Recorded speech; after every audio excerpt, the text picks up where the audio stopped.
And Fishkin is one of the more colorful personalities in startup world. He was famous as being the founder of Moz.com, and now he runs SparkToro. Back in his Moz days, Rand raised venture capital from a tier 1 fund. And in this clip, he talks about his reflections on that and the conclusion that he reached, which is that 99% of companies should not raise venture capital.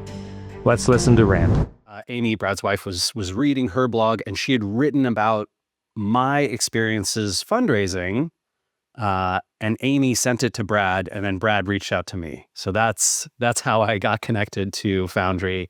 And yeah, we formed a close friendship for a number of years. Brad was obviously an investor, and I think I got entranced by the world of venture for a long time. Like I wanted to play with the big kids. I felt like an outsider. I felt like I wasn't good enough. I felt like in order to be somebody, I had to do what all the cool kids on the front page of TechCrunch and the New York Times and the Wall Street Journal were doing.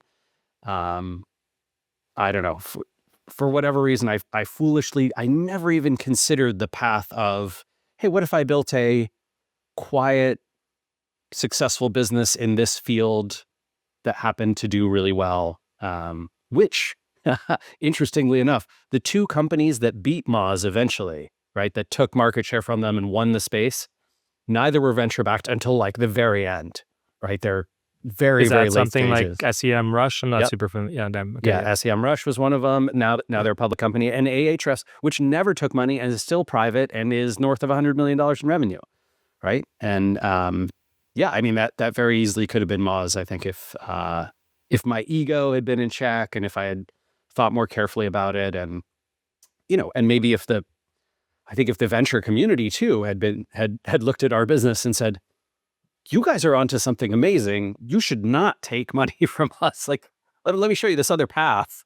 But that is not marketed to any founders, right? Venture is marketed to all founders, even though it's wrong for 99% of them. I think even yourself, right? When you were a VC, Mark, you would have said venture is wrong for 99% of companies. Hey, thanks for listening to the Startup CEO Show. If you'd like to connect with me, be sure to visit my website at markmacleod.me or follow me on LinkedIn at @themarkmacleod or Twitter at @markmacleod_. And if you want to tune in again next week, be sure to subscribe on YouTube, Spotify, Apple, or wherever you get your podcasts. We'll see you next time.